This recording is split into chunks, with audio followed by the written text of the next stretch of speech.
High বন্ধুরা, তোমরা কেমন আছো সবাই? চলো দেখি দিদি কি রান্না করছে। এবার এগুলোকে কি করতে হবে? ভাজতে হবে। হ্যাঁ, এগুলো ভাপে করতে হবে। অল্প তেল দিয়ে এগুলো ভাপে করতে হবে। ভাপে করার পর এরকম দেখতে হবে। এটাকে ঢাকা দিতে হবে এবার। হ্যাঁ,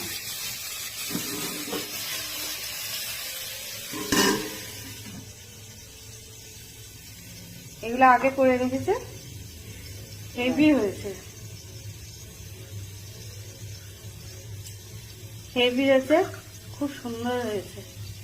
খেয়ে দেখবেন আপনারা একদিন বাড়িতে করে, আপনাদেরও ভালো লাগে।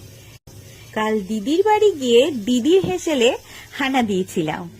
গিয়ে দেখি দিদি লাউ পাতায় চিংড়ি ভাপা করছে। আর দিদির সাথে গল্প করতে করতে এই ছোট্ট রেসিপিটা জানাও হয়ে গেল।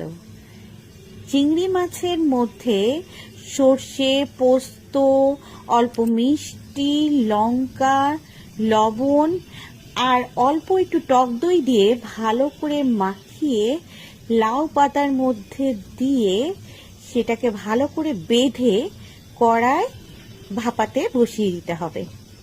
তারপরে দেখুন। গরম গরম খেয়ে দেখুন। একবার করেই খেয়ে দেখুন, পাতাটা কিন্তু ফেলে দেবেন না, পাতা শুদ্ধই খাবেন।